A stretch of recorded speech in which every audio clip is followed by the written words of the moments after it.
Buenas tardes, muchachos. Como ya sabrán, mi nombre es Nicolás Vargas. Voy a ser el encargado de darles el tema de síndrome coronario agudo, que es el segundo tema de las asesorías que se están manejando en este momento.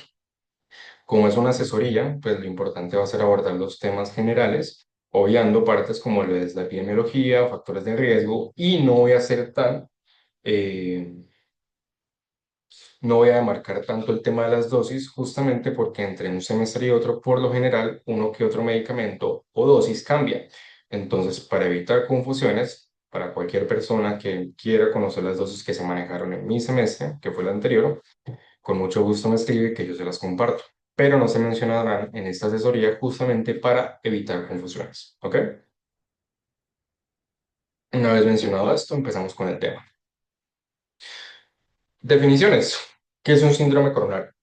Es una afección aguda de la circulación coronaria, es decir, es una patología que me compromete la integridad de la anatomía vascular del corazón. Y le llamamos síndrome, básicamente porque es un conjunto de signos y síntomas que es derivado o deriva de un grupo de etiologías, específicamente estas tres, ¿ok? Síndrome coronario o infarto coronario del miocardio con elevación del segmento ST, infarto del miocardio sin elevación del segmento ST y la angina inestable. Recordemos que esa es una patología muy importante porque es la primera causa de muerte a nivel mundial, ¿ok? De ahí su importancia en conocer cómo se maneja.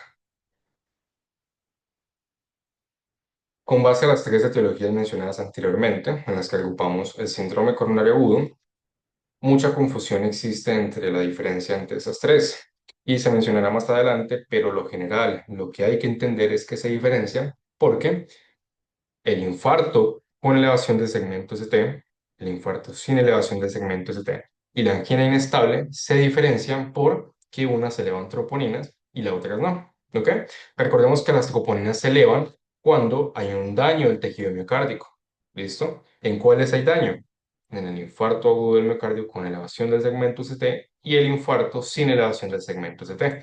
A diferencia de los pacientes que hacen angina inestable que como no hay un daño en el tejido miocárdico, las troponinas se toman y dan un valor negativo. ¿Ok?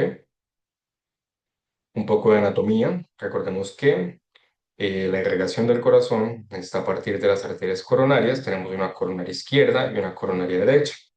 La izquierda me da la descendente anterior que se encarga de irrigar toda, básicamente la pared anterior del ventrículo izquierdo. Esta me da unas ramas marginales y una arteria circunfleja que me encarga de irrigar el 30% de la pared inferior del corazón. En el caso de la coronaria derecha, da ramas marginales, listo, ramas septales, y da la vuelta dándome la descendente posterior, que me da la irrigación del 70% de la cara o pared inferior del corazón. Algo que hay que tener en cuenta es que el 50% de los casos de los pacientes que hacen infarto agudo del miocardio, el 50% de las veces la arteria comprometida es la descendente anterior. O sea, que si me toca suponer cuál es la arteria comprometida, pues por lo general tengo una posibilidad del 50% de acertar. ¿Listo? Pues porque esta es la arteria que más se compromete. Cuando no es esta, pues es cualquiera de las otras. Pero esa es la que más se altera en esa patología. Vamos a hablar un poco de la fisiopatología, de lo que es el infarto agudo del miocardio tipo 1, que es el que se da por la erosión de una placa aterosclerótica, ateromatosa. ¿Ok?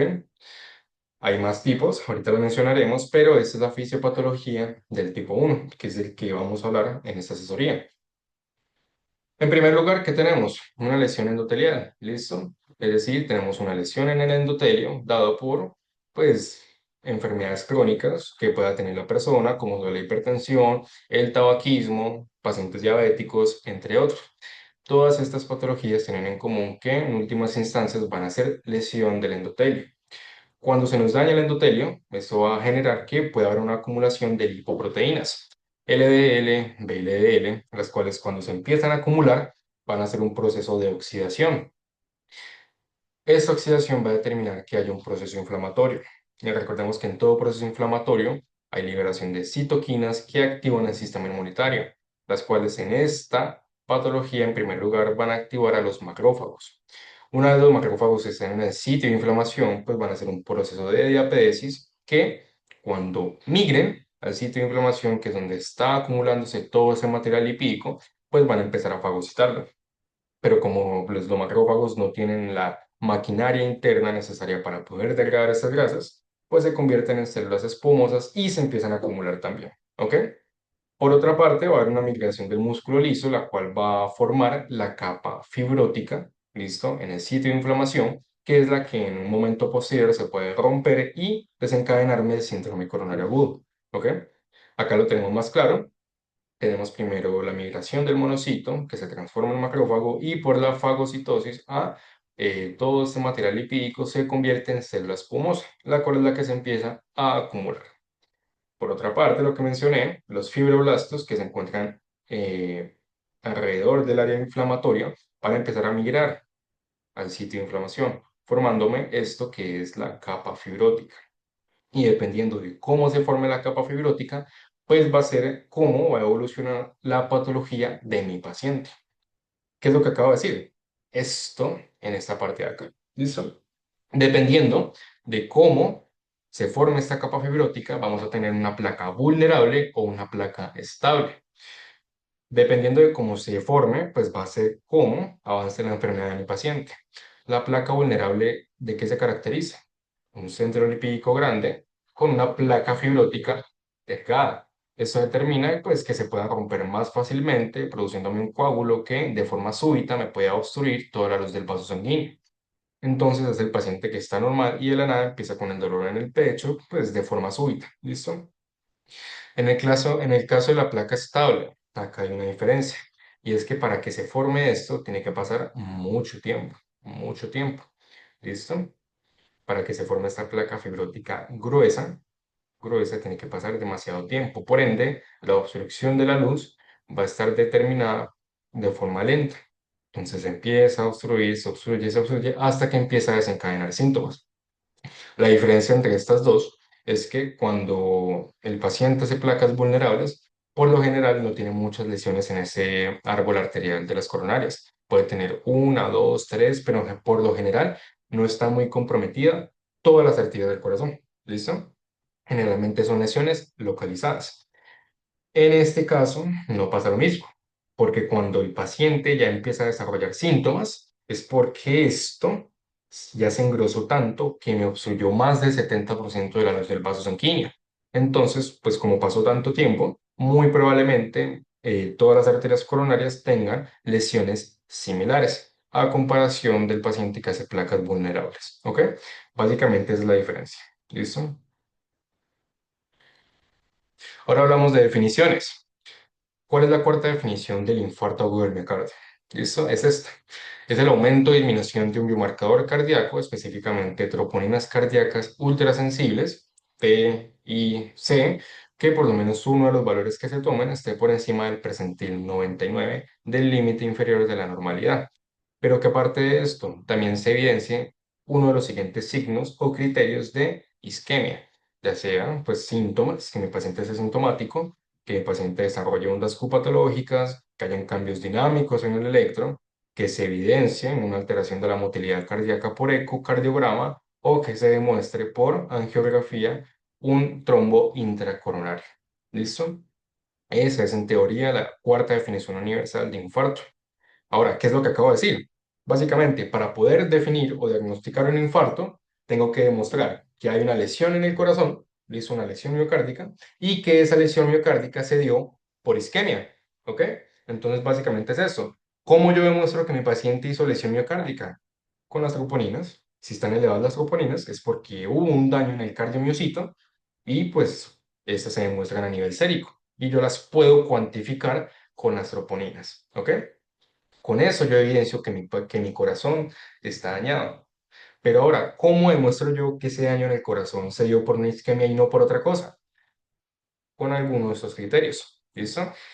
Si mi paciente tiene las troponinas cardíacas positivas y encima tiene alguno de estos criterios, yo confirmo que el daño en el corazón se dio por isquemia miocárdica. ¿Listo? Entonces, básicamente por eso que se tienen que tener en consideración ambos conceptos, ¿ok? Tanto la elevación o positivización de las troponinas como los criterios de isquemia cardíaca. Aquí lo repetimos. La lesión miocárdica la evidenciamos con las troponinas, que las troponinas cardíacas recordemos que son dos tomas para tomar el delta y ver si esas troponinas aumentan o no aumentan, ¿ok? Eh, Eso por esa parte. Recordemos que las troponinas son las más sensibles, las más específicas del corazón, pero existen otros biomarcadores, como la CPK fracción MB, la mioglobina, entre otras. Pero la más específica, la más sensible, es la troponina cardíaca, TIC. ¿Ok? Ahora, ¿por qué es importante determinar con los criterios si la lesión miocárdica es por isquemia? Porque recordemos que las troponinas cardíacas se pueden elevar por múltiples razones, no solamente la isquemia. ¿Listo? Aquí las tenemos. Una taquicardia puede elevar las troponinas, un paciente que haga una crisis hipertensiva puede elevarlas, miocarditis, TACOPSU, un TEP, enfermedad de la tiroides, enfermedades renales, todas estas son patologías que pueden hacer que se eleven los niveles de troponina a nivel sérico.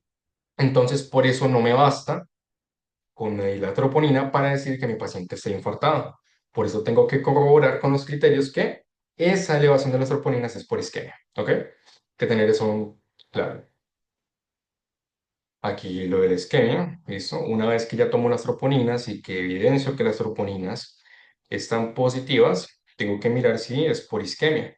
Entonces miro si mi paciente está con síntomas cardíacos o posiblemente cardíacos. Miro por el trazado electrocardiográfico si hay ondas Q patológicas o no. Miro si hay cambios dinámicos en el electro, como ondas de picudas, ondas invertidas, cambios en el QRS, también por el ecocardiograma, evidencio sí, hay alteraciones en esa motilidad del corazón, listo, que puede ser secundario pues a isquemia, o si hay un trombo en las aurículas o en los ventrículos, que yo pueda evidenciar con angiografía, o si ya avanzó hasta ese punto, pues en autopsia, ¿ok? Aquí lo que les mencionaba anteriormente, muchachos, los infartos pueden ser por múltiples razones. La fisiopatología que yo les mencioné en el principio es sobre el infarto tipo 1, ¿ok? Que es por la ruptura de una placa aterosclerótica. Pero hay diferentes tipos de infarto, el 2, el 3, el 4, el 5. Rápidamente, el tipo 2 es básicamente por un desbalance isquémico entre la oferta y la demanda de oxígeno. Entonces, no hay una placa como tal, pero se desarrolla el infarto por este desequilibrio entre la oferta y la demanda de oxígeno. ¿Ok? El infarto tipo 3 es la muerte cardíaca, es el paciente que de la nada se desploma, se desvanece y le llamamos tipo 3 porque en el momento aún no sabemos si esa muerte cardíaca fue por una obstrucción, si fue por un desequilibrio, pero tenemos la sospecha o muy alta sospecha de que fue por isquemia miocárdica. ¿Listo? Entonces el paciente que se desvaneció en la calle, que se lo llevaron al centro hospitalario y no se han tomado las troponinas, pero se supone que muy probablemente fue por isquemia miocárdica. ¿Ok? Así que a ese paciente lo clasificamos como tipo 3. El tipo 4 es el infarto que se da con relación a la ICP o intervención coronaria percutánea que ahorita hablaremos muy a profundidad. Hay tipo A y tipo B. Cuando hablamos del tipo A es cuando se elevan los niveles plasmáticos de troponina por encima de 5 veces el percentil 99 durante el procedimiento. ¿Ok? ¿Qué se diferencia del tipo B? Porque cuando hablamos de infarto tipo 4B es porque se trombosó el stent posteriormente, no durante el procedimiento. ¿Listo? A los que no sepan qué es la ICP, es el que nosotros llamamos cateterismo. Ingresan con un catéter al paciente, ¿listo? Le llegan al sitio donde está la lesión, que es esta, y con una mallita lo expanden para que ya avance a través del flujo sanguíneo. A eso se le llama ICP o intervención coronaria percutánea. El A es cuando se da durante el procedimiento y el B es cuando pues, el paciente ya le hacen el procedimiento y se trombosa después. 1, 2 meses, 3 meses, a los días, bueno, ya eso depende. El tipo 5 ya no se relaciona con el stent, sino con otro procedimiento que se realiza en los pacientes, que es la cirugía de revascularización miocárdica. ¿En qué consiste? Es el procedimiento en el que ya llegamos a las últimas. Ya le han hecho varios stent al paciente, es un paciente que hace muchos infartos de forma recurrente. Entonces, ya, lo único que hay que hacer es hacer revascularización. ¿Qué es? Es la arteria coronaria. Básicamente le hacen otro caminito, por otra parte, para que el flujo sanguíneo permanezca en esta arteria donde ya no es posible realizar más stent, ¿ok? Esa es la cirugía de revascularización miocárdica. Es hacerle, básicamente hacerle otro caminito a la arteria coronaria. ¿Listo? Entonces, el tipo 5 es cuando se le dan los biomarcadores durante el procedimiento, ¿ok? Es importante tenerlo en cuenta porque lo preguntan a veces. Estas son otras definiciones que hay que tener en consideración, que preguntan, listo, lo que es el infarto incidente, reinfarto y recurrente. Cuando hablamos de infarto incidente, es el primer infarto que ha tenido la persona en su vida, listo, es el primer episodio. Cuando hablamos de reinfarto, es cuando el paciente vuelve a tener otro evento dentro de los 28 días posteriores al infarto incidente. Es decir, si hoy es 1 de febrero y hoy tengo mi primer infarto, a eso le vamos a llamar infarto incidente. Pero si yo vuelvo a tener otro infarto el 25 de febrero, por ejemplo, entonces a eso le vamos a llamar reinfarto. ¿Listo? ¿Por qué? Porque está dentro de los 28 días de infarto incidente. ¿Ok? Que se diferencia del infarto recurrente porque este ya es después de los 28 días. Por ejemplo, eso ya fue 2 meses después. Entonces, cuando tienen un infarto 2 meses después, 3 meses o después de los 28 días, a eso le llamamos infarto recurrente. ¿Ok? Importante tener eso en cuenta. Incidente, primer evento. Reinfarto, evento dentro de los 28 días posteriores al infarto incidente. Y el reinfarto cuando es después de los 28 días. ¿Ok? Perfecto. Ahora, vamos a hablar de semiología. ¿Listo?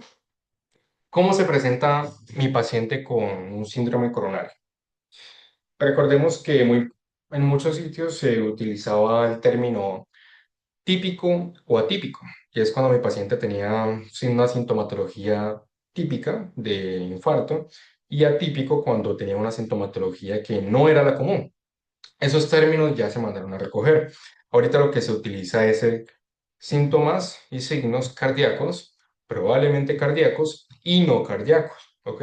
Entonces, en este caso, los signos y síntomas cardíacos que tiene mi paciente por lo general es en síntomas un dolor precordial con una ubicación retroesternal de carácter opresivo, que tiene una irradiación a mandíbula, hombro izquierdo, a veces hombro derecho, epigastrio, que se acompaña de una sensación de muerte inminente. Esos son los signos o síntomas, perdón, cardíacos, ¿ok? Porque son los más comunes que se presentan en los pacientes con esta patología. Pero resulta que no todos los pacientes vienen con esta clínica así de florida. Por eso tenemos este término que son los equivalentes anginosos. Los equivalentes anginosos, ¿qué son? Los síntomas que presentan los pacientes que tienen ciertas condiciones, como lo son los pacientes diabéticos, ancianos, algunas mujeres, enfermos renales crónicos, pacientes con demencia o pacientes revascularizados. ¿Ok? ¿Qué es un equivalente anginoso? Son los otros síntomas probablemente cardíacos o no cardíacos que pueden desarrollar los pacientes cuando tienen estas características que me pueden hacer sospechar otra patología, ¿listo? No son los síntomas comunes de un paciente con infarto, a eso me refiero. ¿Cuáles son los síntomas que se presentan en esos pacientes? Náuseas, dolor en alguna otra parte del cuerpo, cefaleas, ¿ok? Entre otras. Lo importante no es definir cuál es el síntoma que está teniendo el paciente, sino ver si hace parte de alguno de esos grupos y sospechar, ¿ok? Porque si hace parte de alguno de esos grupos, es un paciente diabético que me está haciendo, no sé, náuseas, no puedo descartar esta patología, ¿ok? Así no sea lo común que se presente, porque son equivalentes anginosos y pues son cosas que pueden pasar. Ahora, vamos a hablar del abordaje diagnóstico. ¿Listo? ¿Cómo vamos a hacer el diagnóstico de esta patología? Vamos a utilizar dos, dos herramientas. Una, el electrocardiograma y dos, los biomarcadores cardíacos. ¿Listo? Nada más. No necesitamos nada más para hacer el diagnóstico de esta patología. Con estas dos herramientas, ¿qué vamos a buscar? Cumplir la definición o la cuarta definición universal que mencionamos hace un rato. ¿Listo? Evidenciar lesión miocárdica e isquemia. ¿Listo? Básicamente es lo que nosotros buscamos. Entonces, en primer lugar, espérate, prendo luz.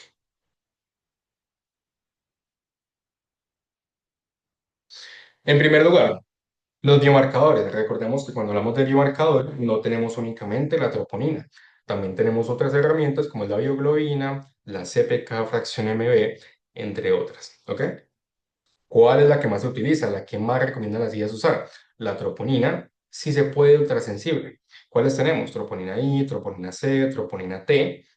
¿Cuál es la diferencia entre estas y las troponinas ultrasensibles? Que las troponinas ultrasensibles se elevan entre 30 y 60 minutos, mientras que las normales pues se elevan entre los 60 y las 2 horas posteriores. ¿Ok? Entonces por eso las guías recomiendan usar la ultrasensible, principalmente la AJA, pero por ejemplo la ISC, listo, que es la Sociedad de Cardiología Europea, pues a veces es consciente de que esto no es posible porque no en todos los centros hospitalarios están las herramientas.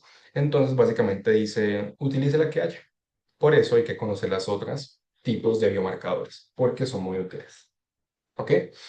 Entonces, ¿por qué tomamos las troponinas? Las troponinas tienen su pico más o menos a nivel de las 24 horas.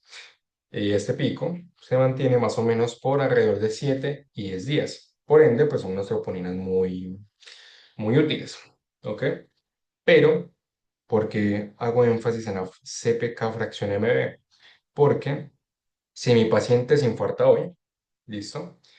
A las 24 horas, perdón, a las 24 horas sí, hace el pico de troponinas, que es diferente a la hora en la que se eleva. Una cosa es el periodo en el que se empieza a elevar y otra cosa es el momento en el que llega el pico, que es cuando deja de subir y empieza a bajar. ¿Ok? Hago el discernimiento de ese punto. Entonces, pues la troponina me sirve por eso, porque se eleva muy rápido y se mantiene por muchos días. Pero, ¿qué pasa si mi paciente se infarta hoy y se vuelve a infartar mañana? Ya no me sirven las troponinas. Para eso me sirve la CPK fracción MB, porque la CPK fracción MB tiene su pico y su descenso más o menos entre las 24 y 48 horas posteriores. ¿Ok? Por ende, la que más me sirve para determinar los reinfartos es la fracción MB de la CPK. ¿Listo? Entonces tengamos eso en cuenta. Para el diagnóstico y el manejo del trabajo, troponinas. Y TC, si se puede ultrasensible, perfecto. Pero para los reinfartos es mejor la CPK fracción MB. Por eso mismo, se eleva a las 24 y 48 horas y en ese periodo hace su caída. Entonces, si mi paciente se infarta entre los 7 y 10 días posteriores, me sirve para determinar los reinfartos. Eso en cuanto a los pacientes infartados para evidenciar lo que es la lesión miocárdica. Ahora, vamos a mirar para qué nos sirve el electrocardiograma. Recordemos que es para determinar si mi paciente está haciendo isquemia o no. Pero lo interesante del electro es que esto va a tener unos cambios dinámicos. Es decir, dependiendo del momento en el que captemos a nuestro paciente, va a estar cursando o no con unos cambios en el electrocardiograma, que tenemos que nosotros interpretarlos para determinar si mi paciente sí está infartado, no está infartado, en qué periodo está, etcétera. ¿Ok? Vamos a hablar de los supradesnivel y el infradesnivel del segmento ST.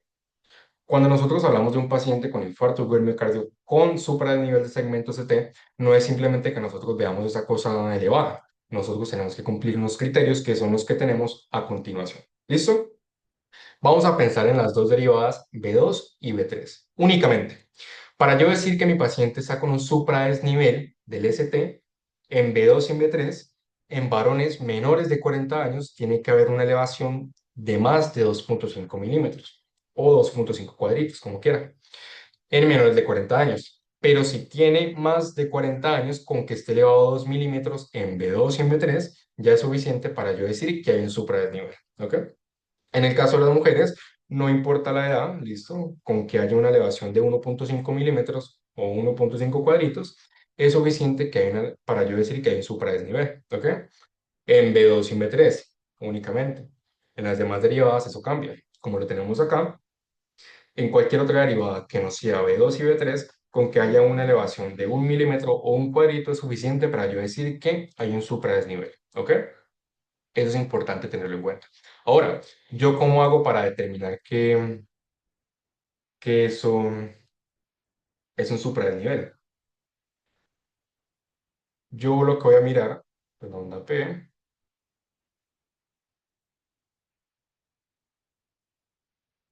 ¿listo?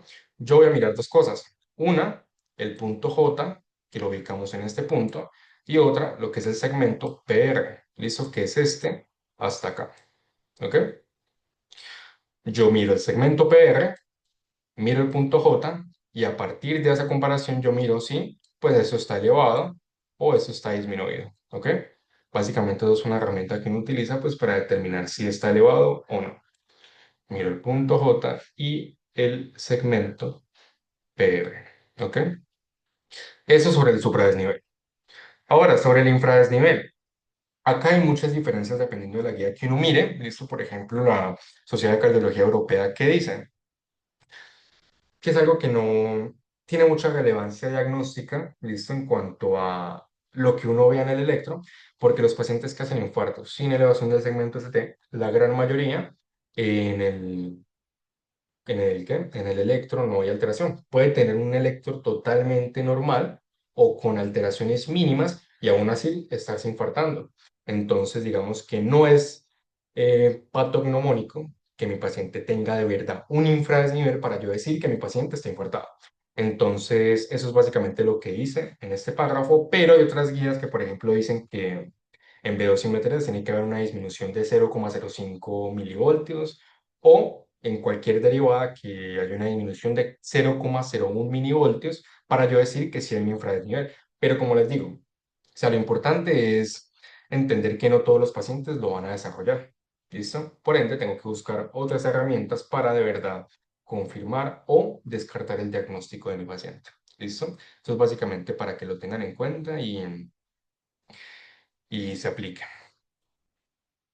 Ahora, una vez llegó mi paciente, una vez lo diagnostiqué, ya tengo mi paciente con el síndrome coronario, tengo que determinar cuál es el riesgo de mi paciente. ¿Listo? ¿Con qué voy a estratificarlo? Con esta escala, que es la escala Grace. Básicamente, esta escala se utiliza para yo decir si mi paciente qué tanto riesgo tiene de morirse dentro del hospital o a los 6 meses posteriores. ¿Ok? Eso es lo que quiere decir esta escala Grace. Es un índice de mortalidad intrahospitalaria o en los 6 meses posteriores. Lo interesante de esto, pues, son los criterios que aplica, la edad, la frecuencia cardíaca, tensión arterial, la creatinina y la clase Kimball, que recordemos que es otra escala que se utiliza en los pacientes con falla cardíaca. Entonces, se usan todos estos criterios, se sacan los puntos y si ya venimos al score, que dependiendo pues del puntaje lo vamos a clasificar como bajo, intermedio o alto riesgo. ¿Ok?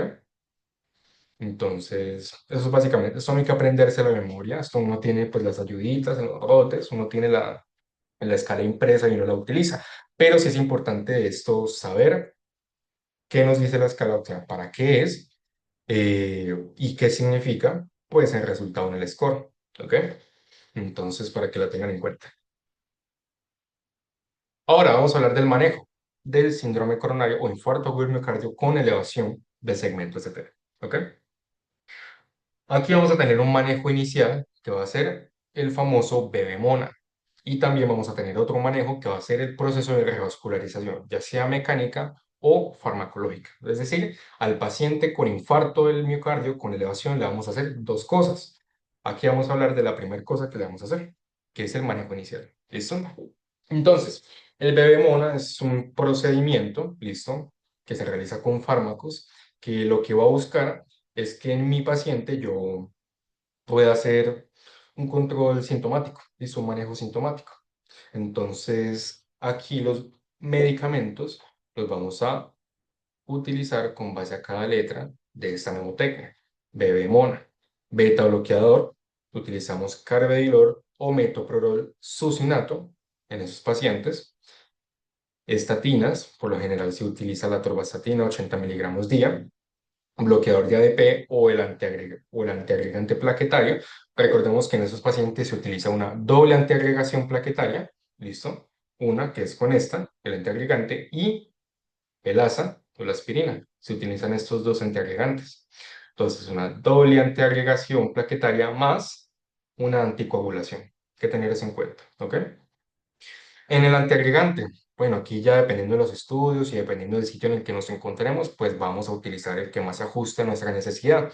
Pero, por ejemplo, el doctor Listo Argemiro nos comenta que con base a los estudios que han salido, el prasugrel, a comparación del clopidogrel, eh, es más potente, es más eficiente en los pacientes. Sin embargo, se ha demostrado que es más seguro el clopidogrel.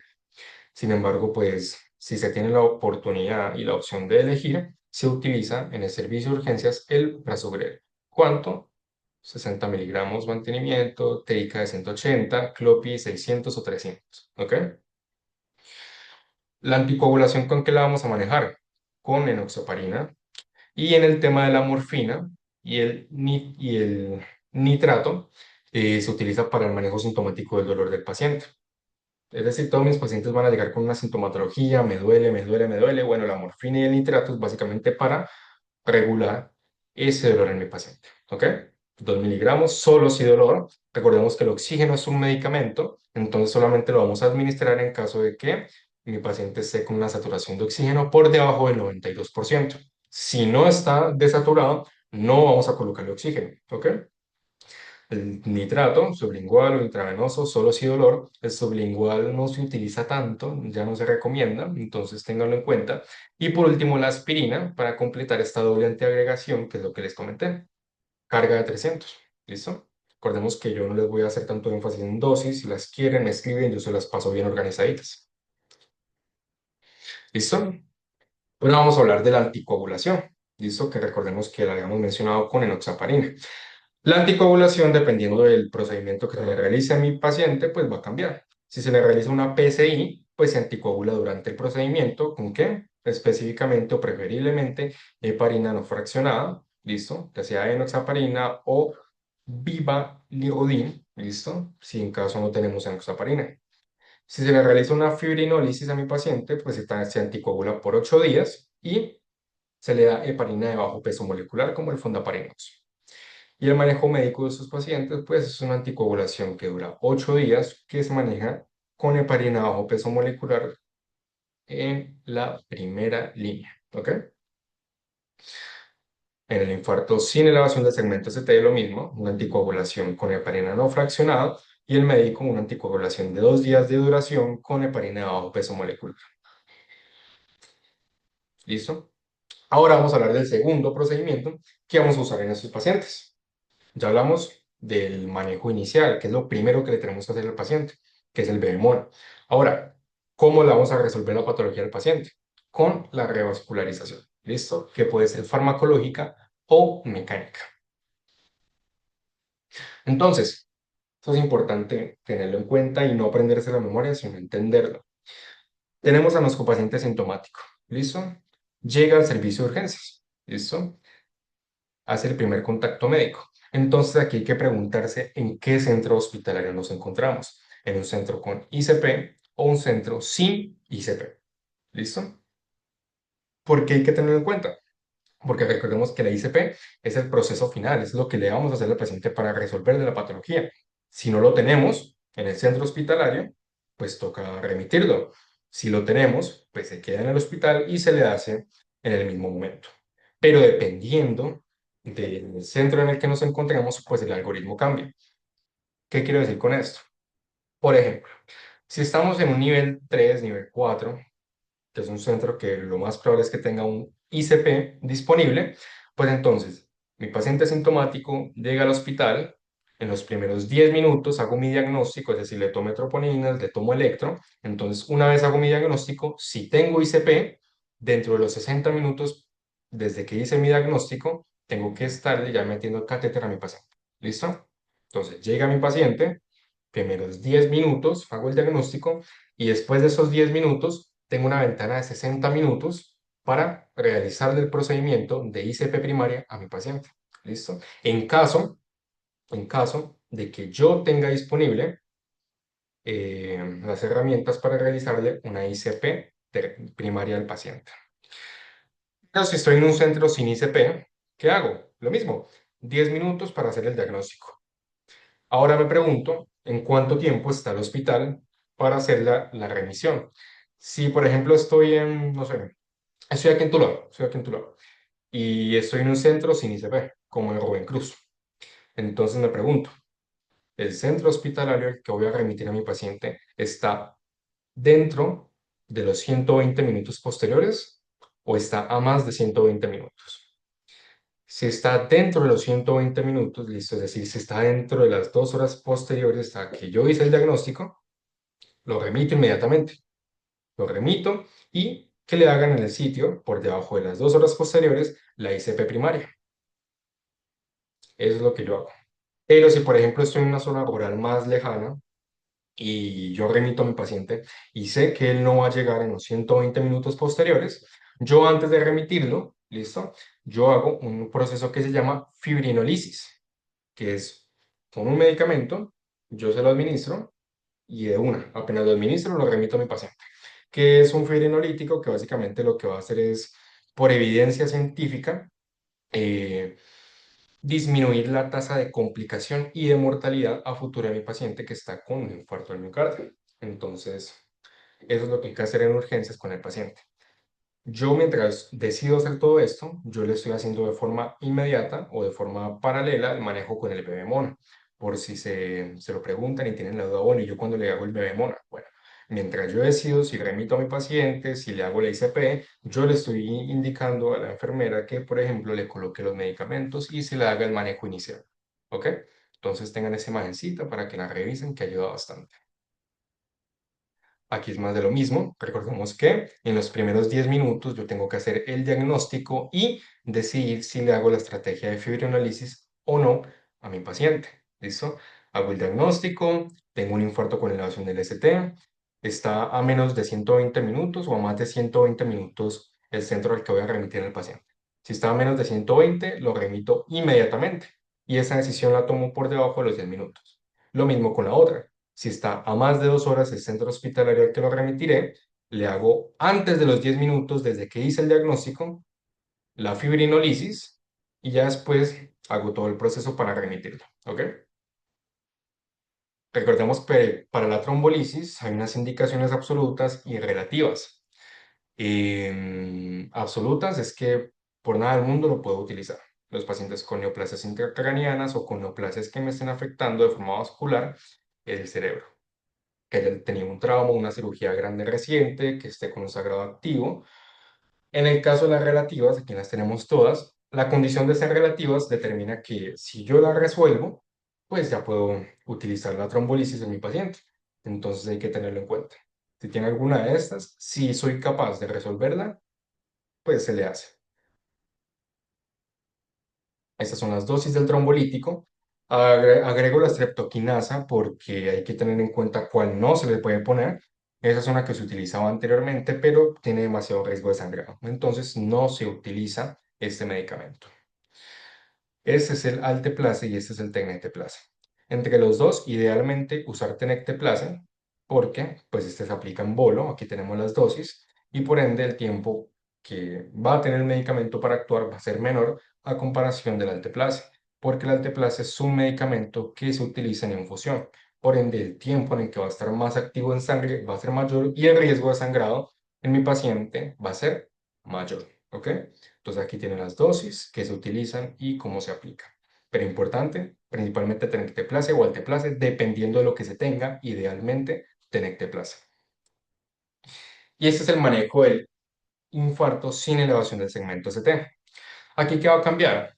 Básicamente que vamos a utilizar un score de muy alto riesgo o bajo, dependiendo de cómo esté mi paciente. ¿Ok? Entonces, lo mismo, paciente sintomático, llega al hospital, estamos en un centro con ICP o sin ICP. ¿Qué pasa? Que listo, le tomo el electro y troponinas y hay elevación de troponinas, pero el electro no está normal o hay un infradesnivel del ST. ¿Qué hago con esto? Empiezo a clasificar y dependiendo de en qué lo clasifique, pues va a ser el manejo que le dé a mi paciente.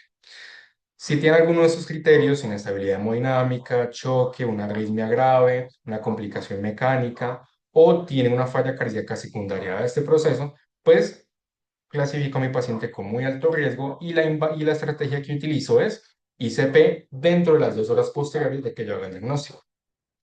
Si no tiene ningún criterio de esos, pero tiene algún criterio de los mencionados acá, como un GRACE mayor a 140, un diagnóstico de infarto sin elevación del segmento ST o un cambio dinámico nuevo o sugerente, listo, de infarto que me pueda progresar en un futuro, yo lo clasifico en alto riesgo. Y la estrategia que utilizo en mi paciente es una invasiva temprana dentro de las 24 horas posteriores de que hice el diagnóstico. Es decir, no tengo que correr tanto, pero sí tengo que hacerle algo dentro de las 24 horas posteriores. ¿Listo? Y en el caso de que mi paciente no tenga nada de las anteriores, pero igual tenga la sintomatología y haya elevado troponinas, pues sí lo clasifico en bajo riesgo. Y es que bajo riesgo es que no tenga nada de lo anterior. Y lo que me recomienda la guía que yo haga es que le realice una estrategia invasiva selectiva durante el proceso de hospitalización. Es decir, que en todo el momento en el que el paciente esté internado en el hospital, yo le realice estudios para de verdad descartar que se me vaya a complicar en un momento a otro. ¿Listo? Porque tanto el paciente que está en bajo riesgo en cualquier momento puede convertirse en esto. Entonces tengo que estudiarlo para ver si de verdad descarto que se me vaya a complicar o si lo reclasifico para realizarle otra estrategia. Listo, muchachos, eso es todo sobre manejo de síndrome coronario agudo. Como vieron, es muy general, muy, muy a lo específico. No hago tanto énfasis en las dosis, entonces al que quieran, perfectamente le pregunta a Chalapud, que les dé mi número, yo les comparto todo lo que tenga relacionado por si les puede servir. O si tienen alguna duda sobre algo que haya mencionado, perfectamente me comentan que yo con mucho gusto les colaboro con la duda. Espero que de verdad les haya servido el espacio y que nada, lo puedan aplicar en los rotes, que es principalmente en las áreas en las que más le preguntan a uno estas cosas. Tengan buena tarde, muchachos.